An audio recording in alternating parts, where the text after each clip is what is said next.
اعوذ باللہ من الشیطان الرجیم بسم اللہ الرحمن الرحیم نحمدہ ونصلی ونسلم علی رسولہ النبی الکریم اما بعد فاعوذ باللہ من الشیطان الرجیم بسم اللہ الرحمن الرحیم اللہم صلی علی سیدنا و مولانا محمد وعلی آلہ وصحبہ وبارک وسلم۔ معزز طلباء و طالبات و معزز سامعین گرامی، السلام علیکم ورحمۃ اللہ وبرکاتہ۔ آج الحمدللہ ہم گلستان سعدی کے 10ویں لیکچر میں حاضر ہیں۔ آج انشاءاللہ العزیز ہم پہلے باب کی تیسری حکایت پڑھیں گے، تو چلتے ہیں بلا تاخیر آج کے سبق کی طرف۔ حضور سیدی شیخ شرف الدین سعدی شیرازی رحمۃ اللہ علیہ آپ گلستان سعدی کے پہلے باب میں جو تیسری حکایت لے کے ہیں، نہایت دلچسپ اور نہایت سبق آموز حکایت ہے، توجہ سے سماعت فرمائیں۔ شیخ سعدی رحمۃ اللہ علیہ آپ لکھتے ہیں، ملک زادہ را شنیدم کے کوتاہ بود و حقیر۔ آپ لکھتے ہیں کہ میں نے ایک بادشاہ کے بیٹے کے متعلق سنا، یعنی ایک شہزادے کے متعلق سنا کہ وہ چھوٹے قد والا اور دبلا پتلا یعنی کمزور تھا۔ ایک بادشاہ کے بیٹے کے متعلق، ملک زادہ بادشاہ کا بیٹا یعنی شہزادہ، اس کے متعلق سنا کہ کوتاہ بود و حقیر، کہ وہ کمزور، لاغر، دبلا پتلا اور کوتا یعنی پست قد تھا، چھوٹے قد والا تھا۔ وہ دیگر برادرانش بلند و خوب روئے، جبکہ اس کے دوسرے بھائی وہ بلند قد والے اور خوبصورت تھے، بلند قد والے اور خوبصورت تھے۔ بارے پدر بکراہت و استحکار دروے نظر ہمیں کرد۔ ایک دفعہ والد یعنی بادشاہ اپنے اس بیٹے کو کراہت کے ساتھ، حقارت کے ساتھ دیکھ رہا تھا، کراہت اور حقارت سے دیکھ رہا تھا۔ پسر با فراست و استبصار دریافت، لڑکا یعنی وہ شہزادہ وہ اپنی فہم و فراست اور اپنی دانائی سے جان گیا کہ والد مجھے کراہت کے ساتھ دیکھ رہا ہے، کراہت اور حقارت سے دیکھ رہا ہے۔ لڑکا اپنی دانائی اور حکمت کے ساتھ یہ سمجھ گیا، وہ بانپ گیا۔ وہ گفت، اور اس نے کہا، والد کو کہنے لگا، اے پیدر کوتاہ خیرت مند بے کے نادان بلند، اے والد محترم، اے بادشاہ سلامت، پست قد والا عقل مند وہ بلند قد والے نادان یعنی بے وقوف سے بہتر ہوتا ہے۔ پست قد والا، چھوٹے قد والا، عقل مند وہ لمبے قد والے، بلند قد والے، نادان یعنی بے وقوف سے بہتر ہوتا ہے۔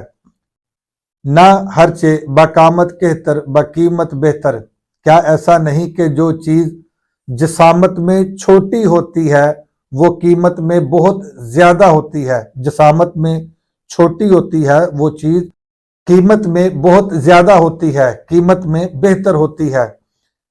الشاۃ نظیفۃ والفیل جیفا، کیا ایسا نہیں کہ بکری پاکیزہ ہے، پاک ہے، الشاۃ نظیفۃ بکری پاک ہے، والفیل جیفا جبکہ ہاتھی مردار ہے، جبکہ ہاتھی مردار ہے۔ تو بکری چھوٹے جسم والی ہے، چھوٹی جسامت والی ہے، وہ پاک ہے، جبکہ ہاتھی بڑی جسامت والا ہے، وہ مردار ہے۔ آگے شیخ سعدی رحمۃ اللہ علیہ شعر لے کے آئے ہیں، آپ لکھتے ہیں، اقل جبال الارض طور و انہ لعظم عند اللہ قدرا و منزلہ۔ آپ لکھتے ہیں کہ زمین کے پہاڑوں میں طور چھوٹا پہاڑ ہے، طور چھوٹا پہاڑ ہے، لعظم عند اللہ قدرا و منزلہ، لیکن اللہ کے ہاں قدر و منزلت کے اعتبار سے بہت بلند ہے۔ زمین کے پہاڑوں میں طور اگرچہ ایک چھوٹا پہاڑ ہے، اس کے مقابل بہت بڑے بڑے پہاڑ بھی موجود ہیں، لیکن اللہ کے ہاں قدر و منزلت کے اعتبار سے طور کا مقام بہت بلند ہے، اللہ کے ہاں قدر و منزلت کے اعتبار سے یہ بہت بلند ہے۔ آگے شیخ سعدی کتاب لکھتے ہیں، آن شنیدی کے لاغر دانا، آن شنیدی کے لاغر دانا، تو نے سنا کہ ایک عقل مند دبلا پتلا کمزور عقل مند گفت بارے با ابلہ فربا، ایک موٹے بے وقوف کو کہہ رہا تھا، کیا کہہ رہا تھا، اسپ تازی اگر ضعیف بود ہم چنا از طویلہ خر بے۔ شیخ سعدی رحمۃ اللہ علیہ آپ لکھتے ہیں کہ عربی گھوڑا اگرچہ لاغر ہو، دبلا پتلا ہو، کمزور ہو، پھر بھی ہم چنا از طویلہ خر بے، پھر بھی وہ استبل کے گدھوں سے زیادہ بہتر ہوتا ہے، پھر بھی وہ استبل کے گدھوں سے بہتر ہے۔ پدر بخندید و ارکان دولت